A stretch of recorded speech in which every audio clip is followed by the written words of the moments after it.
quiero deciros que es un placer, honradamente, estar aquí. Sobre todo porque es interesante. Las audiencias que he tenido, y sigo teniendo, es lo que me han dicho aquí antes de entrar. Digo yo, ¿cuántos profesores o maestros hay? Dice, pues no lo sé, muchos, 200 y pico y tal. Digo, estupendo. Dice, casi todo chicas. Y digo yo, qué bien. Entonces, no es que eso sea exclusivamente la satisfacción, que lo es, sino lógicamente la profesión. Lo que estáis haciendo en este país, los maestros, porque sea verdad, que podamos cambiar lo que realmente representa este país y que nos damos cuenta todos y cada uno, la deshonestidad, el engañarnos constantemente los unos a los otros. Nos falta entender bien muchas cosas y que hay los instrumentos y la posibilidad de cambiar, por muy latinos que seamos,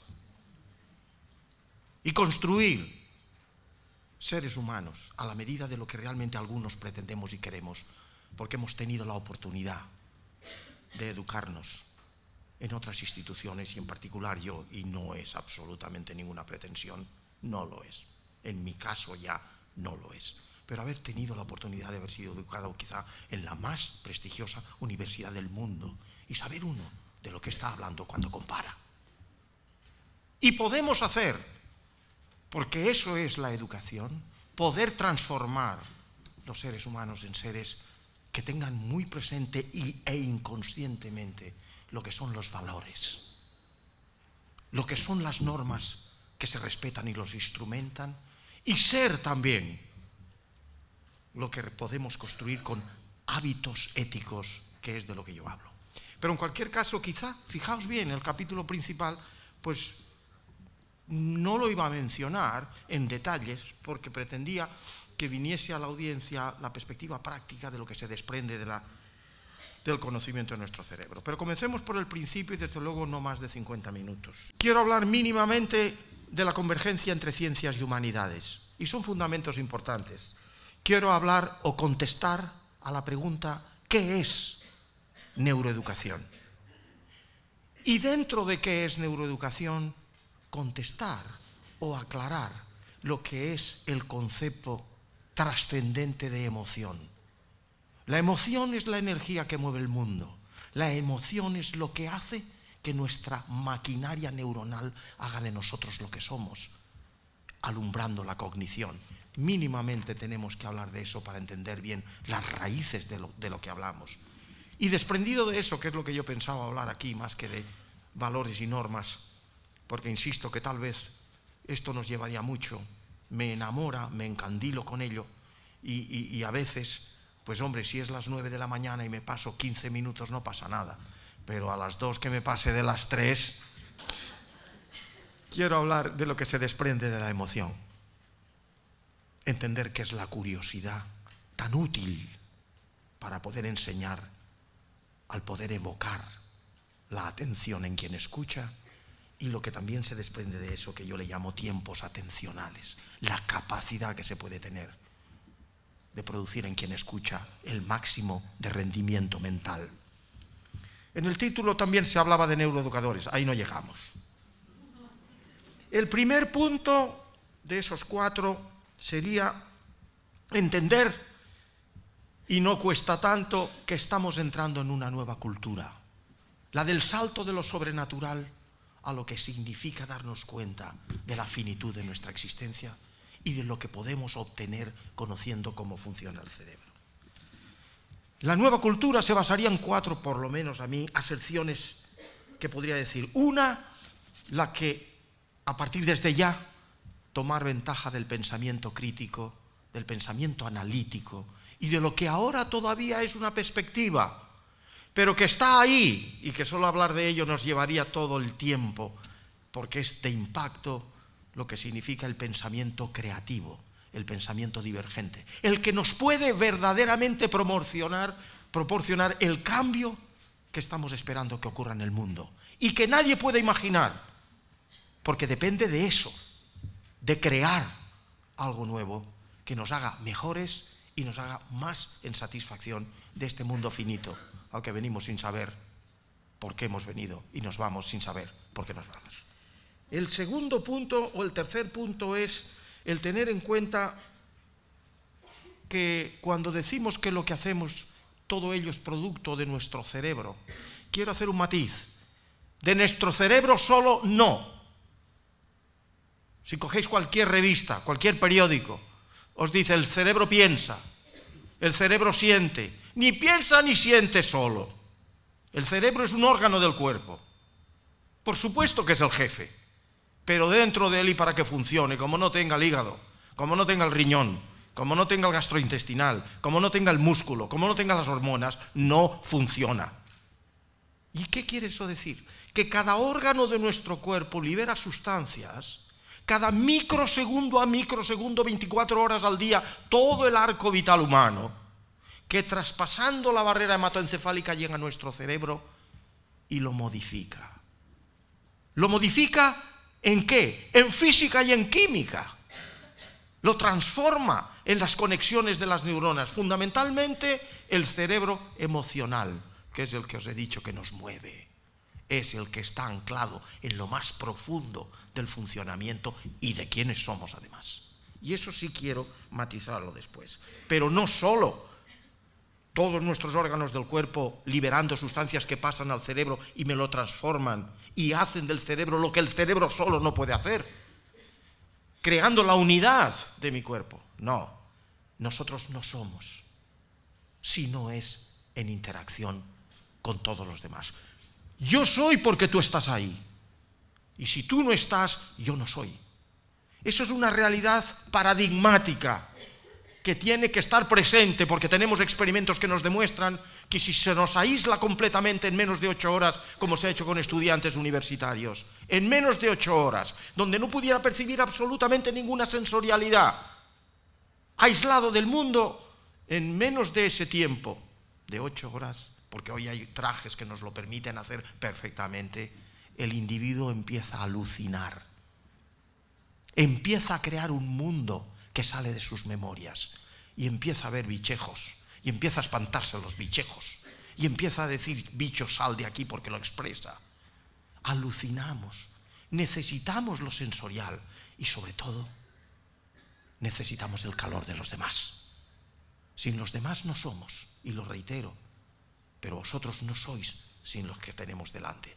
Eso es porque nosotros somos genéticamente gregarios. Fundamentalmente todos los mamíferos lo somos desde hace 200 millones de años. Y no lo olvidéis, nuestra especie, el sapiens sapiens, no está en el mundo más allá de los 150.000 años, compararlo a 200 millones de años. Y ahí quiero destilar luego mínimamente lo que eso tiene como significado para entender y a quién hay que enseñar. Y luego el cuarto punto y último es el que yo pongo más énfasis. El ser humano, yo digo muy como de frontispicio, el ser humano es lo que la educación hace de él. Y ahí es donde jugáis vosotros el gran papel que luego quiero mencionar. Es trascendente, pero no son palabras. El ser humano es lo que la educación de él. Hombre, pues claro, bueno, si se me educa bien, pues yo soy capaz de apreciar la música, soy capaz tal que un pobre hombre del campo, pues posiblemente no tenga esa capacidad. Eso es lo que hace la educación y tal. No, no es eso, solamente por lo menos. La educación significa que si cogemos a un niño y pudiéramos hacer lo que no lo podemos hacer, del antiguo Egipto, hace 3000 años antes de Cristo, y lo trajésemos a vuestro colegio con los niños, hijos nuestros, posiblemente vosotros, maestros, no seríais capaces de ver ninguna diferencia. ¿Qué es lo que ha hecho del primitivismo de 3000 años antes de acá? Y si empujas el tiempo un poco del Paleolítico Superior, con nuestros niños, lo que transmitimos de boca en boca, lo que construye la cultura o ese paraguas, que son transacciones de normas, valores y hábitos que nos hacen lo que somos. Y en eso, lo reitero otra vez, vosotros jugáis un papel absolutamente trascendente y fundamental. Por eso, en mí, pobre, porque sí lo soy, es el alimento que tengo constantemente en todas las audiencias. Los maestros, que tenemos que mimar, que tenemos que cultivar, tenemos que hacer mejores, tenemos también que pagarles más, eso está claro. Pero aparte de todo eso, sois, como lo que yo suelo decir, los de las varitas mágicas. No, no es un cuentecillo que os cuente ahora, pero si de verdad os emocionáis en lo que os pueda decir ahora respecto a que tenéis una varita mágica, en que un cerebro desde el nacimiento, sea desde los 0 a 3, con sus características que sí las mencionaré, o de 3 a los 7 o de los 7 a los 18, transformáis cada vez que enseñáis y transmitís vuestra humanidad, el cerebro de los niños en la física y en la química. Pensad que en esos primeros años el cerebro pasa desde el nacimiento hasta los 3 años, 2-3 años, de 450 gramos a 1 kilo, a base de 50.000 nuevas sinapsis cada segundo. Cada segundo. Por eso lo que enseñáis tenéis la enorme, y no quiero poner peso sobre vosotros, pero sí que lo sepáis, la enorme responsabilidad de lo que estáis haciendo. Porque para bien o para mal, la física y la química de esa transformación repercutirá importantemente. Y no tendré tiempo para hablar no de esos 0 a 3 años, no del mito que se creó en el Baby Einstein. Eso está aparcado. Si alguno después hay pregunta, pero será a las 3 de la tarde, ¿eh? Y creo que preguntas poco, primero comer y luego pensar. ¿Quién decía eso? Me parece que era, no sé, en fin. En cualquier caso, lo que yo trato de deciros con todo esto, perdonadme, es que lo que cambiará el mundo es realmente la cultura en la que vivimos, la que hemos construido, y en la educación darnos cuenta que no son las nuevas tecnologías, no. Es conocer cómo funciona el cerebro en interacción con el resto del cuerpo y de vuestra unidad corporal con el medio que os rodea, sobre todo desde el mismísimo nacimiento, padres, amigos, sociales. Lo estábamos comentando, la estupidez de no darnos cuenta que todo el fracaso de un adolescente, lo que le ocurre a un adolescente, o lo que ha pasado ahora, que ha salido esta mañana un artículo diciéndonos que los adolescentes están adictos realmente a todo lo que son las nuevas tecnologías y que eso estropea realmente la conducta relativa a la atención ejecutiva que se requiere para el estudio. Eso es algo que no nos damos cuenta. Depende, no que eduquemos bien o mal a los adolescentes, no. Depende que nos enteremos que educar en valores, normas y hábitos éticos constituye hacerlo desde el mismísimo nacimiento, desde el segundo que viene al mundo, nuestros congéneres. Y es cuando, formados en ética, en moral, en lo que yo estoy tratando de decir que son los valores y las normas que los respetan, se puede llegar a una adolescencia en donde la tormenta neuronal, que no podremos hablar, se enjareta de una manera diferente. Y no hay que inventar nada, o por lo menos se puede copiar de otros países que lo hacen bien. Y aquí seguimos pensando en que cerraos, somos lo que hacemos lo que se puede. Pues no, no es suficiente. No es suficiente. Solamente deciros en la adolescencia, por si se me olvida después. No en la adolescencia, en todo el tramo. Que si las máquinas, que si las tablets, que si the phones, iPhones. Los que han inventado todo eso y las multinacionales nos invaden en Silicon Valley, los hijos de estos ingenieros superdotados, lo sabéis todos, ¿verdad? Trabajan y estudian con lápiz, papel y pizarra con tiza, porque saben las consecuencias que eso tiene para la atención ejecutiva que se requiere para estudiar. Sin embargo, nos venden, o está claro, el maldito y a veces sucio dinero. Pero en fin, bueno, no sacar esto de aquí. No sacar esto de aquí. Por eso mantengo que el maestro debe ser la joya de la corona de un país. Y es una lástima que no hayan políticos aquí para que me encienda y les diga 4 cosas.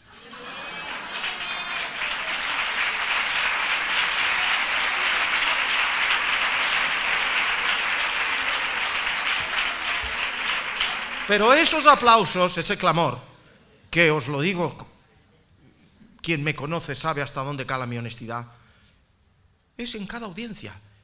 Audiencias que llegan a 2.000 y a 3.000 personas. Y ese mismo aplauso, no sé si he dicho lo mismo, jamás digo lo mismo.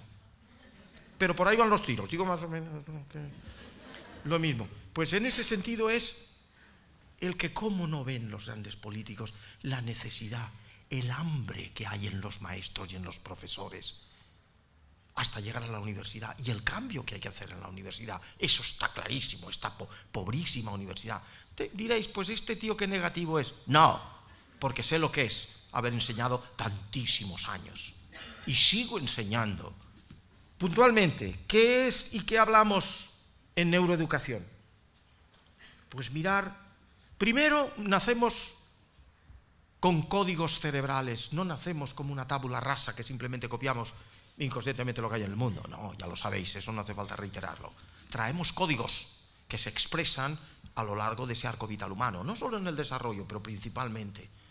Códigos que solamente me voy a limitar a decir 3 o 4 que significan, por un lado, lo que es el lenguaje emocional, que es el primer código que expresamos.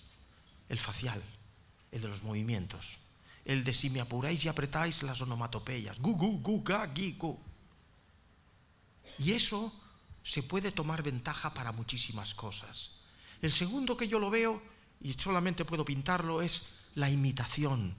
Mirar, aprender y memorizar es antes que nada en el mundo.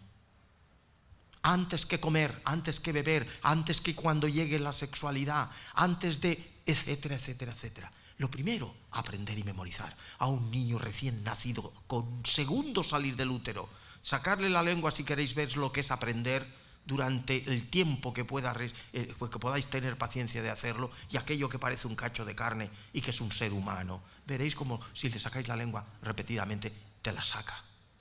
Está aprendiendo. Y luego viene a aprender a comer. Y luego viene a aprender a beber. Y cuando llegue lo otro. Pues eso, esa imitación es la manera más rápida, porque se copia. Pero no se copia azarosamente si tuviéramos tiempo solo de hablar de la imitación. El niño de 1 año, 2 años copia con crítica. Y si repetidamente coges una taza de café y te la bebes y en una ocasión la tiras, cuando él lo vaya a repetir verás que no la tira. Critica ya, la crítica está en nosotros mismos cuando construimos. ¿Y el valor que tiene cuál es? La rapidez, que no hace falta mucho trabajo. Y la seguridad, porque el niño fundamentalmente mimetiza sobre todo de mamá y también de papá, y lo mencionaré ahora en un momento más. Esos son capítulos muy interesantes, pero sobre todo el juego. El juego es lo que yo llamo el disfraz del aprendizaje. El niño no pierde jamás el tiempo, ni en infantil, ni en toda primaria, ni el resto de tu vida, que sigues jugando, con matices de conciencia, pero sigues jugando. Es un mundo que está en nuestros genes, pero fundamentalmente solo matizar en la cuestión del niño. Un niño de 6, 7, 8 meses, que si está en su corralito y no tiene nada más, y le echáis un juguetito que tenga un color, el niño gatea, lo coge, lo mira un segundo y lo vuelve a tirar. No tiene nada más, gatea, lo coge y lo tira. Juega a coger y tirar y moverse. ¿Qué está haciendo? Perdiendo el tiempo, porque ya verás, podría hacer algo más inteligente. No pierde el tiempo. Está aprendiendo y memorizando inconscientemente las distancias que en su entorno, o la distancia entre su cuerpo y la más inmediatez de lo que le rodea.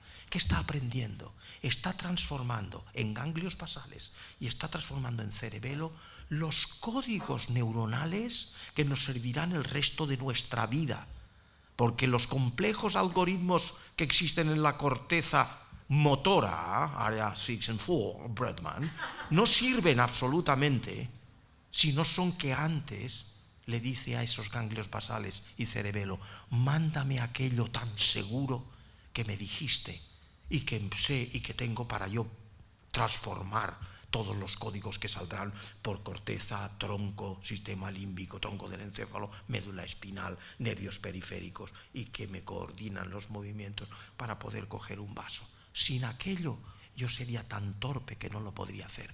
Esos códigos básicos fundamentales, seguros, porque esa es la seguridad que le da al caballito nada más nacer en 10 minutos echar a correr y en nosotros tarda tantísimos años, es lo que te imprime, lo que luego te hace no ser consciente de la versatilidad con que tú te manejas en el mundo motor. Pero es que, sin ir más lejos, porque eso del juego nos llevaría muy lejos, porque lo que llamamos el valor de estar al lado de la madre significa juego. La madre, el valor que encuentra en el niño es juego. Y si entendéis esto bien y sois algunas madres, que lo sé, lógicamente tendréis que también pensar que la verdad o la certeza no sirve ni es lo que da valor al aprendizaje y la memoria, sino la certeza y el error, que son parte de la misma moneda. Para aprender bien tienes que equivocarte mucho. Permitid que vuestros niños se equivoquen. No los rectifiquéis, no les deis el valor inmediato de decir, no, esto, aunque no hable, evidentemente, 6 meses, 8 meses no habla, o 1 año o 2 años no habla. Bueno, sí, algunos 2 años ya hablan algo. Lo que trato de decir es que fundamentalmente el juego lo es a lo largo de la vida, o se ha visto experimentalmente en estos niños en estos los experimentos de Harlow, que se ha podido ver cómo aislando monos rhesus de la madre fundamentalmente, son incapaces de jugar y son incapaces de hacer cualquier instrumentación que le permite trabajar en cosas por sí mismo, o es incapaz, si está aislado durante los 2 o 3 o el primer año, de tener relaciones sexuales si es macho con la hembra, no sabe hacerlo. El apego, que es el juego, es fundamentalísimo para poder tener esas capacidades, como también se ha visto en los chimpancés, alguno aislado, que luego ha sido incapaz de lo que hacen todos los chimpancés, que es el palito este que meten en los agujeritos y sacan las hormigas para comérselas. Son incapaces, eso lo vio Goodall. Es decir, el juego es básico, fundamental, y nunca perder el tiempo. Y por eso también digo, y si me lo permiten, deberes en casa no. Lo siento, por el bien de los niños, no. En casa el niño lo que tiene que tener es la alegría de poder jugar al amparo de la seguridad máxima que se tiene, que aprenda equivocándose constantemente. Eso es fundamental. Y no quiero deberes. Por lo menos podemos discutir, pero a las 3 de la tarde, no creo. Podemos discutir acerca de si qué punto de primaria podéis hablar o terminar la primaria. No. El colegio tiene que ser la instrumentación que permite que aquello sea autónomo y solamente a través del contacto familia tal, construir lo más básico de un ser humano, que es la propia educación, valores, normas y hábitos éticos. No lo olvidemos, aunque os den tantas fichas por hacer y que tenga que hacer en casa tal. No, lo sostengo aquí y lo sostengo delante de cualquier ministro de educación. Y finalmente, porque si no, esto se lleva casi toda la conferencia, aunque os prometo que son 50 minutos. Ya me avisas y en 50 minutos cortamos. Que significa que los niños, en todo lo que significa desde el principio y con los añitos, pues tienen que aprender el mundo, no de, ya os lo he dicho, no de tablets, no de phones, no de pantallas. Tienen que aprender de la realidad. Tienen que saber que es una hoja, que no es lo que enseñamos en una pantalla y le dices, Pedrito, esto es una hoja, hijo. Y estoy yo allí y le digo, maestro, eso no es una hoja. Una hoja es esas que hay milimétricas prácticamente, a esas que hay así de grandes, con una morfología, una orientación, un olor, un sonido de su crepitar si es vieja o acharolada. y suave si es muy joven.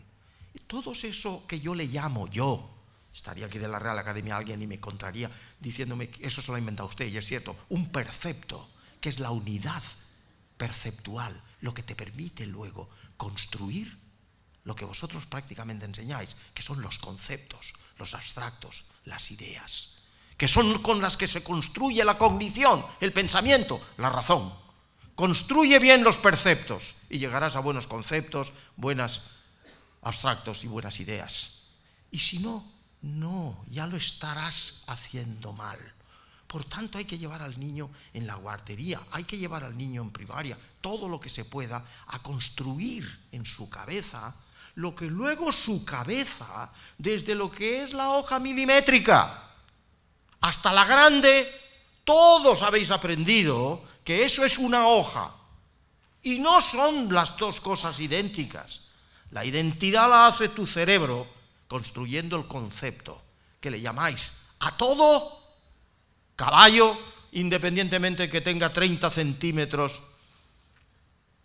de lo que es la altura del lomo, a que pueda tener hasta 3 metros como los hay. Eso es distinto, y sin embargo a todo le has llamado caballo.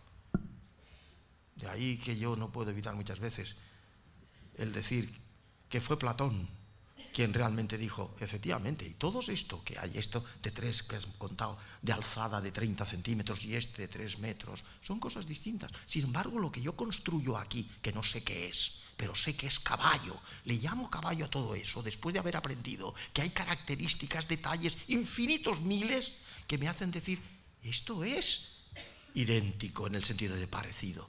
Yo construyo un abstracto. Y dijo Platón, ¿el abstracto que yo construyo existe en el mundo? Contestación de un genio, no. Luego, si eso es así, ya estamos hablando de 2400 años. ¿Qué es lo que lo hace entonces? Claramente, el mundo sensorial cambia, se muere, desaparece y aparece. Esto aquí durante toda mi vida, una vez que sé que es caballo, no desaparece. Luego tiene que ser espiritual, de una naturaleza espiritual. Y el bribón creó el alma. Y digo bribón porque nos metió en un saco donde hemos tenido que tardar 2400 años para salir de él. Porque hoy sabemos desde la neurociencia que no hay nada espiritual en eso. Lo construimos y sabemos en parte bastante ya de cómo se construyen neuronalmente, paso a paso, las ideas en nuestro cerebro. No hay nada de espiritual en nuestras ideas, son biológicas.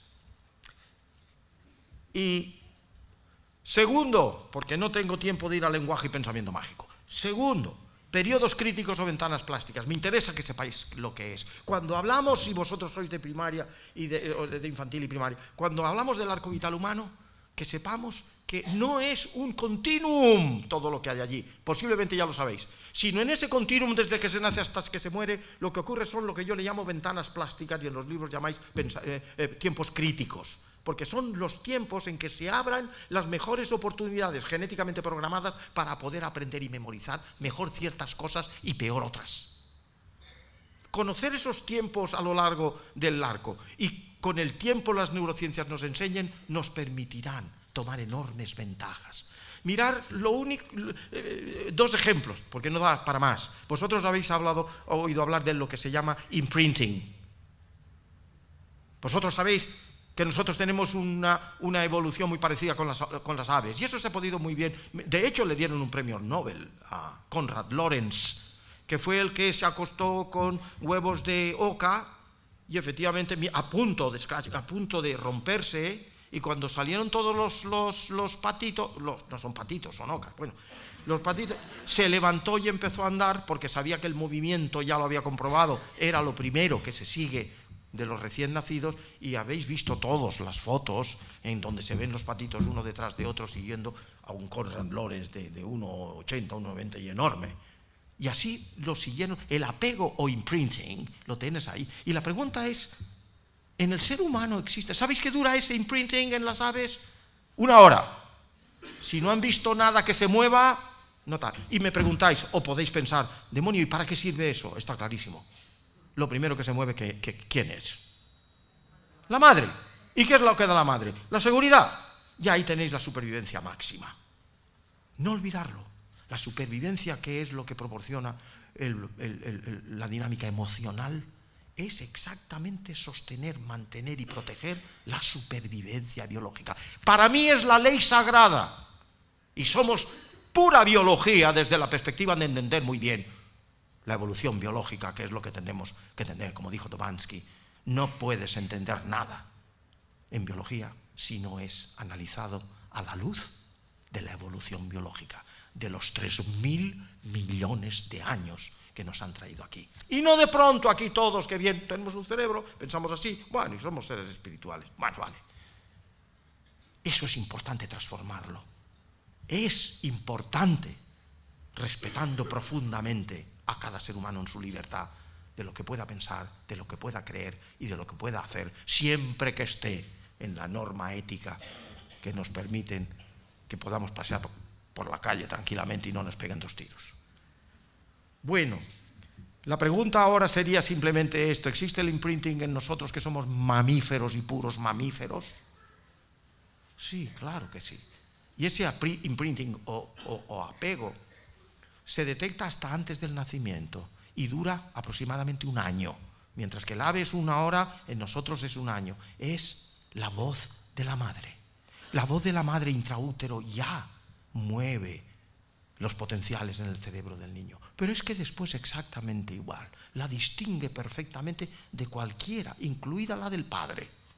Distingue a la madre, que es la protección máxima. Eso también es importante saberlo. Y hay, por ejemplo, más paradigmático, la ventana plástica de lo que es el lenguaje. Un niño que desde 0 a 7 años nunca haya oído hablar, no hablará nunca bien. Posiblemente incluso pueda que no hable.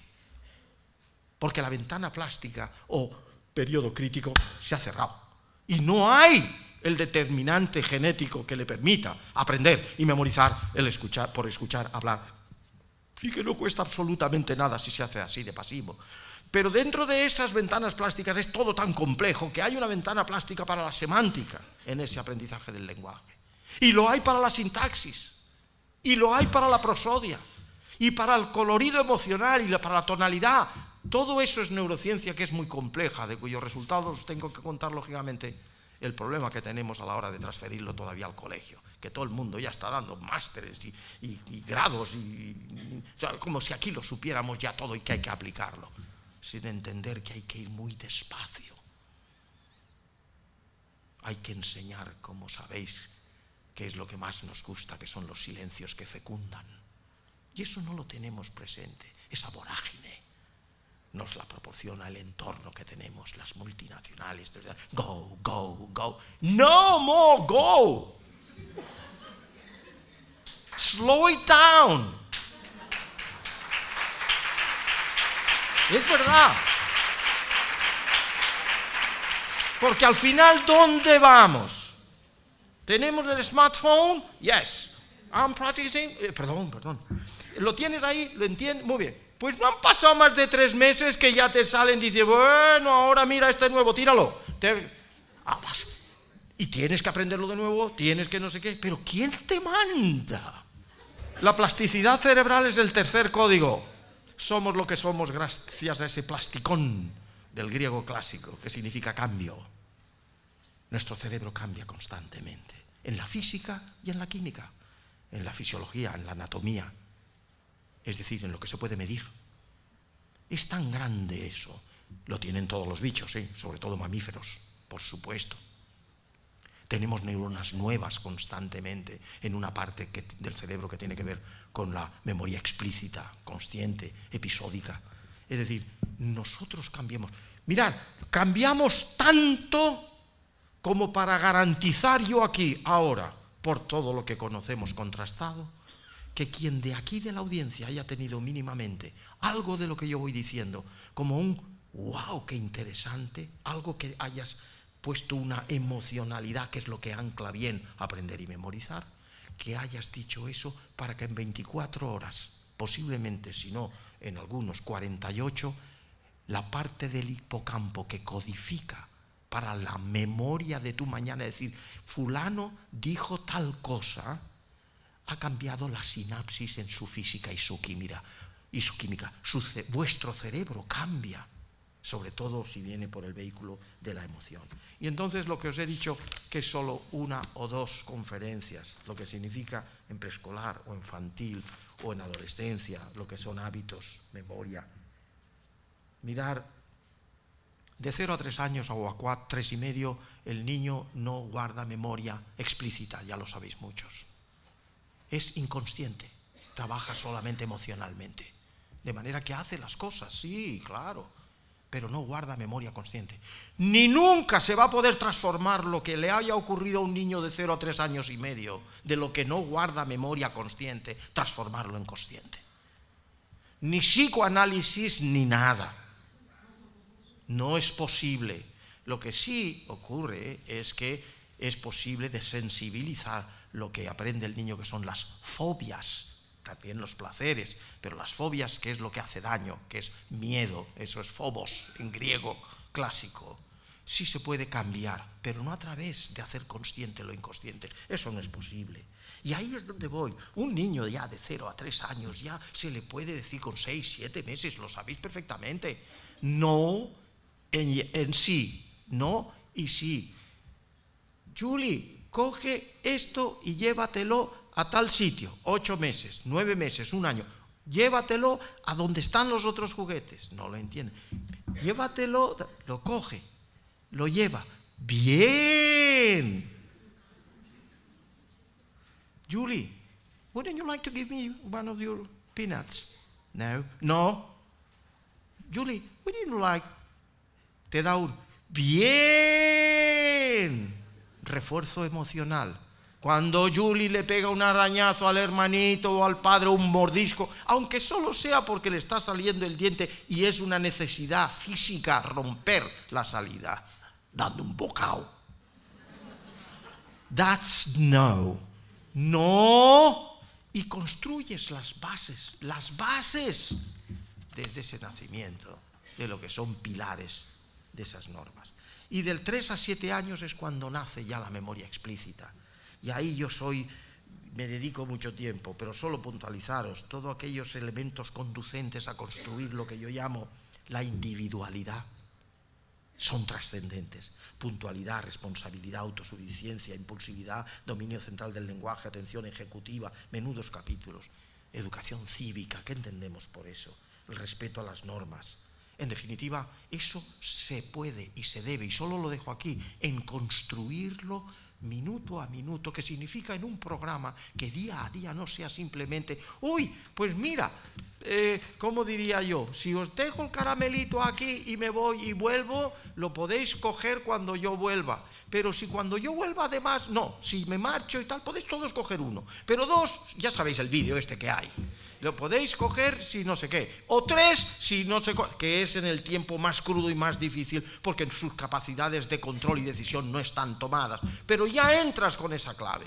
Todo eso se puede enseñar muy bien diciéndole en eso, o en los ejemplos que yo pongo. Tú puedes coger la manzana del frutero de tu casa, ¿verdad? Sí. ¿Y quién te dice nada si coges la manzana? Nadie, ¿verdad, hijo? Con 3, con 4, con 5 y con 6 y con 7, nada. Pero lo que no puedes hacer nunca es hacer lo mismo como lo acabas de hacer, que te acabo de ver en el recreo, de coger la manzana a Pedrito de su mano. Eso no se puede hacer, porque como dijo el Evangelio, sin ser creyente, ¿te gustaría a ti que te la quitaran? Y se queda espaventado.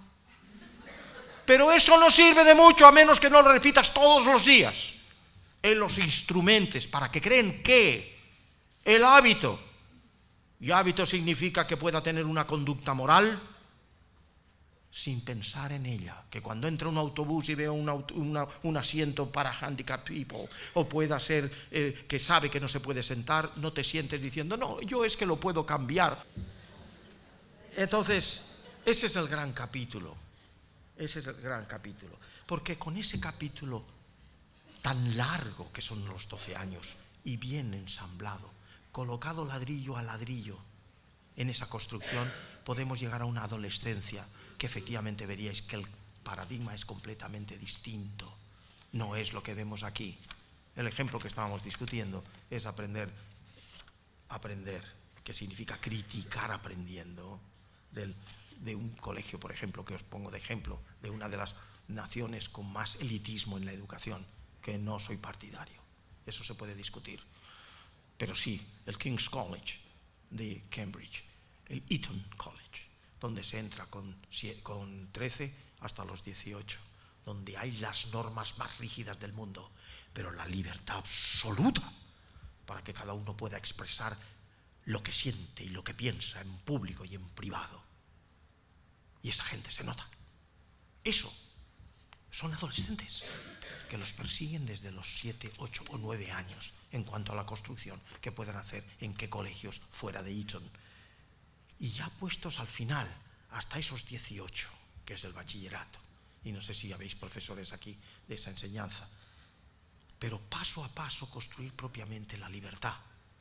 Hay que construir la dignidad, hay que construir la igualdad, la nobleza, la justicia, la verdad, la belleza, la felicidad, y construir el valor, que lo estamos haciendo muy mal, del significado de la muerte.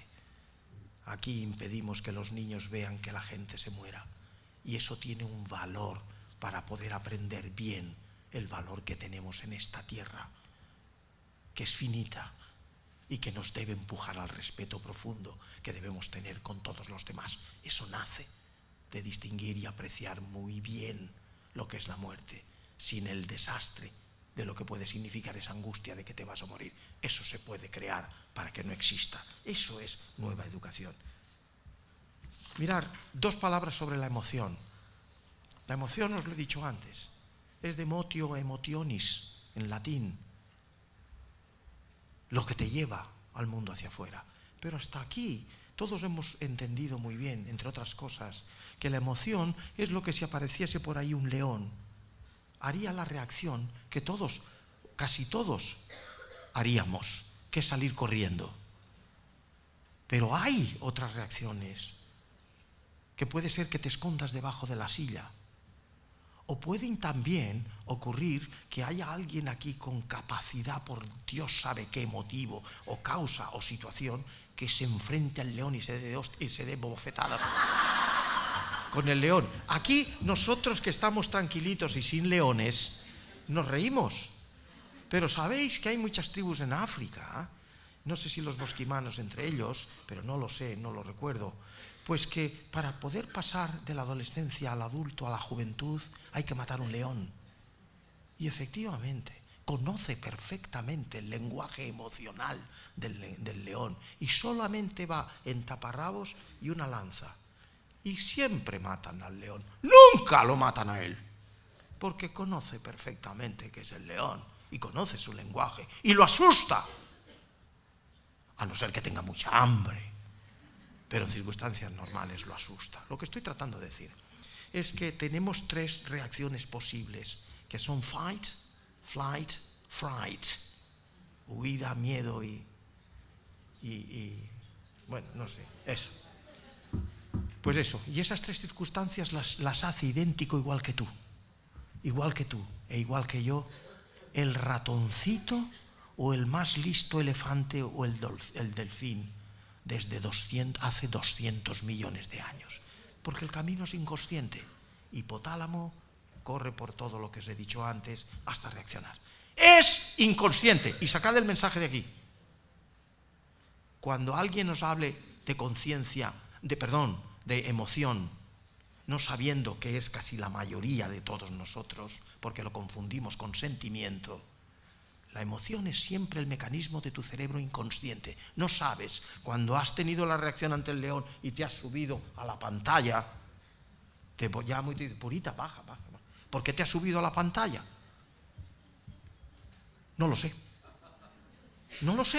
He sido inconsciente. Nadie sabe qué es lo que ante esa situación le ha hecho ver inconscientemente que era mejor la pantalla que romper los cristales y saltar, que también habrían muchos. No lo sabe. Son los mecanismos por los que opera el cerebro, la salvaguarda de la supervivencia. No lo olvidéis.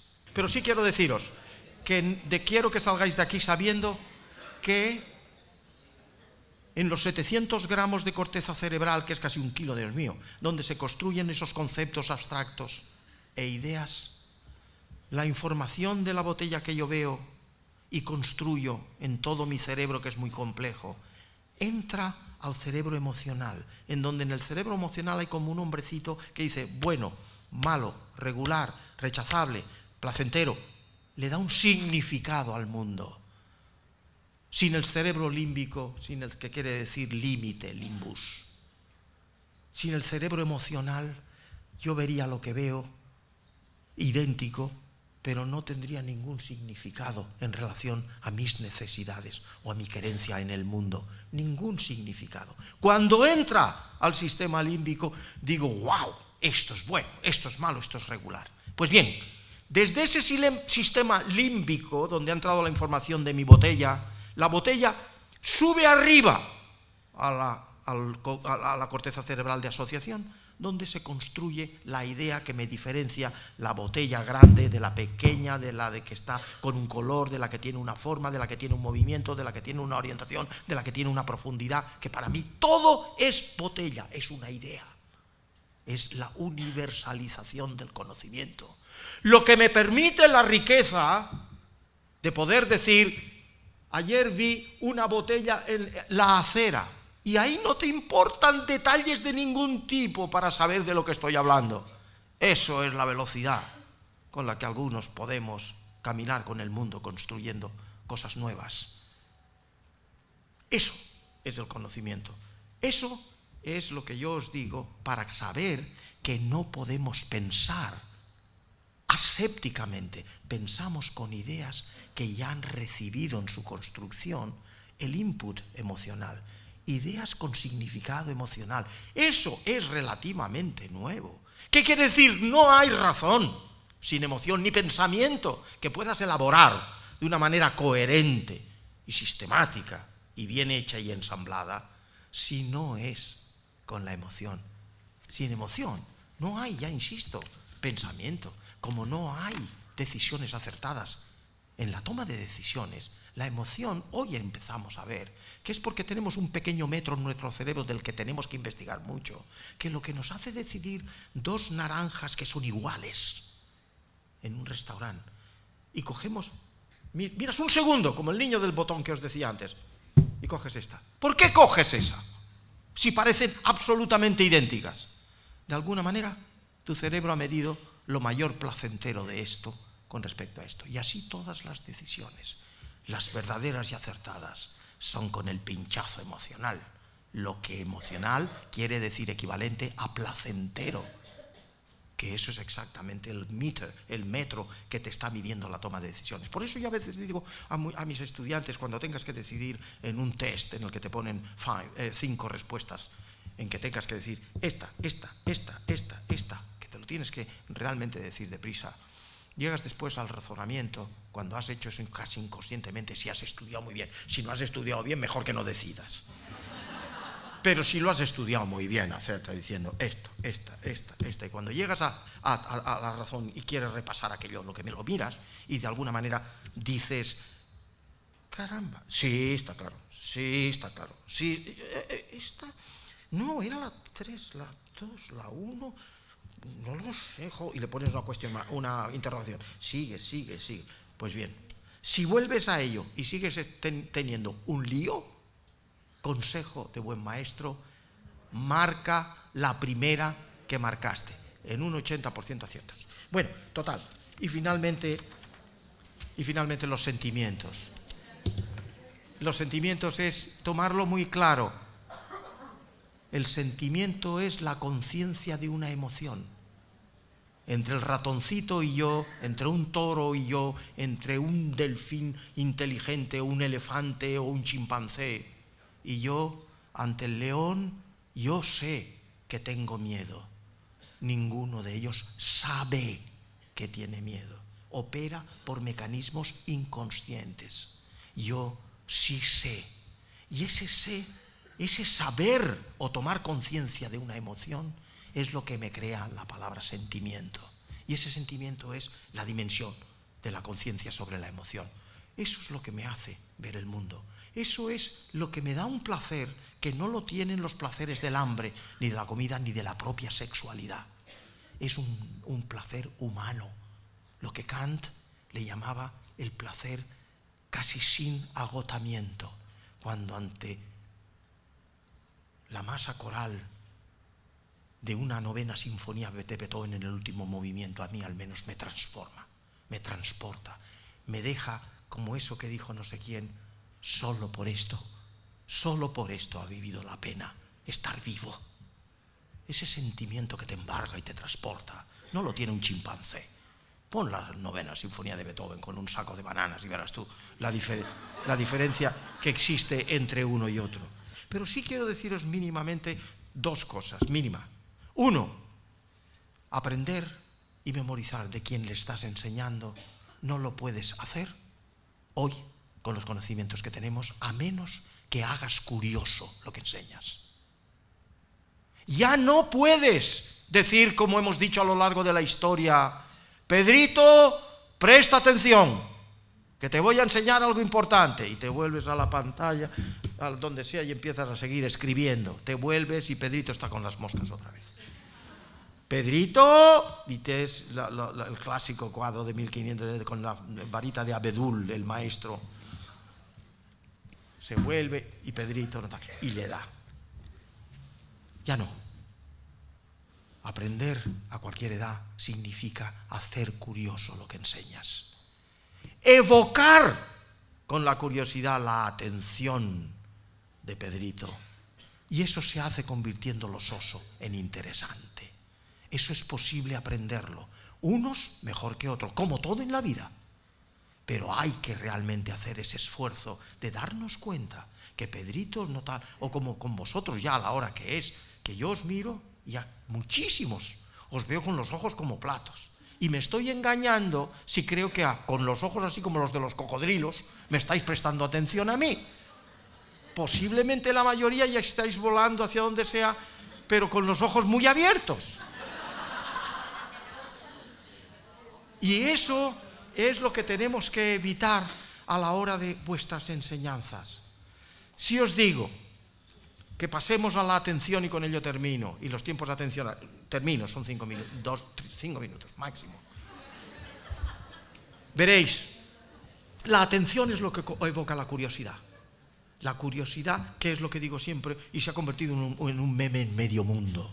Si sale una jirafa ahora por aquí, ¿prestaríais atención a lo que estoy diciendo? No, a la jirafa. ¿Por qué? Porque es raro, es diferente, rompe la monotonía y el rollo que os estoy metiendo. Y estaríais todos atentos a la jirafa en lo que hace, en cómo se mueve, qué cuello tiene, cómo huele, cómo no sé qué, cómo no sé cuántos, porque tendríais cuento para el resto de la vida que en el escenario de donde el Paco Mora da una conferencia salió una jirafa. Eso es curiosidad, y eso es lo que abre la ventana de la atención. Y una vez que la has abierto, la maquinaria de aprender y memorizar se pone en funcionamiento. Eso es lo importante. Hay muchos tipos de atención, más de 6, que son interesantes todos, pero nos interesa en vuestro trabajo la atención ejecutiva, la que nos hace que se ponga en movimiento un circuito cerebral específico para resolver problemas abstractos, que eso es lo que tenemos a partir de los 7, 8 años aproximadamente. Por eso no se puede enseñar más que con placer, más que con alegría, y ya no con la varita de Abedul. Hay que enseñar con lo que nos enseña cómo funciona el cerebro. Y tiempos atencionales, que son los tiempos que tú puedes guardar enseñando algo para tener el mayor rendimiento mental, en este caso de vosotros, con respecto a lo que yo he dicho. ¿Y sabéis qué duran los tiempos atencionales humanos? Pues alrededor de los 10 minutos, 15 minutos, 20 minutos, algunos, muy pocos en la curva de Gauss, 40 minutos. La mayoría, 10, 15 minutos. Y la pregunta casi para terminar, diríais, pues es usted un berzas. Porque nos ha mantenido usted aquí 1 hora, y si es verdad que usted se sabe que son 10, 15 minutos, pues nos ha fastidiado. Pues no.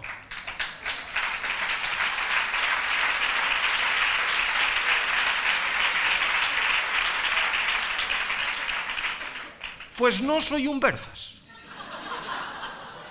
¿Por qué? Aquí sí hay que contestar el por qué. Porque, entre otras cosas, si sois conscientes ahora un segundo, a lo largo de la charla de estos 50 minutos, yo os he hecho reír cada 10 minutos aproximadamente. Sonreír, comentar, aplaudir, no sé qué. Es que se ha descubierto que esos 10 minutos de intensidad de rendimiento mental máximo, que son lo que se utiliza, ya lo sabéis, los MOOC, los Massive Open Online Courses de las más prestigiosas universidades del mundo, duran 10 minutos, no duran más, porque se sabe que la extracción máxima de eso es exactamente lo que se requiere para aprender la esencia, y de ahí el valor de los MOOC. Bueno, en lo que voy es que 10 minutos sube la atención máxima, y cuando, sobre todo si el maestro sabe que hay que evocar con la curiosidad lo que enseña, y sube arriba, pero independientemente de eso, a los 15 minutos el foco atencional baja. Si en ese momento el maestro sabe, como debe saber ya, que hay que cortar la secuencia académica de lo que enseñas y hablarle de cualquier otra cosa, la que queráis, o enseñarle lo que queráis, o hacerle algo anecdótico, pero que rompa el discurso durante 30 segundos o un minuto o minuto y medio, y luego lo retoma, veis que la atención, eso ha sido registrado, sube otra vez. Y así a los 10-15 minutos otra vez desciende y de nuevo lo rompéis. Pues yo, sin que lo sepáis, cada 15 minutos, listo, no soy muy listo, pero que lo he aprendido, os he hecho reír, os he hecho que os rebajéis, os he hecho que de nuevo pongáis en actividad la red neuronal que constituye la atención ejecutiva. Eso es importante, y tener muy en cuenta que esa atención es también muy plástica, porque no es lo mismo alguien que es como profesor relativamente soso y aburrido, como lo que es con una capacidad de abrir los ojos de la gente, abrir los ojos de los estudiantes. No es lo mismo el tema, que muy interesante, como un tema que pudiera ser aburrido. No es lo mismo el que tiene mucho el que tiene mucho entrenamiento enseñando, que aquel que tiene muy poco. No es lo mismo la edad a lo largo del arco vital de lo que significa el poder prestar más o menos atención, porque fundamentalmente depende de factores como es el área de Brodmann 9, memoria de trabajo, entre otras cosas, que es lo que codifica para eso, y con la edad cronológica, que no la biológica. Hay gentes muy mayores con esa capacidad, aunque sean muy pocos comparado a los muchos que tienen de 18 años, pero lo hay. Y eso tendría el curso de darnos cuenta de muchas cosas nuevas que ahora están aconteciendo y que nos pueden dar un cambio en nuestra concepción de lo que puede significar la educación para todo lo que somos nosotros. Señores, muchísimas gracias.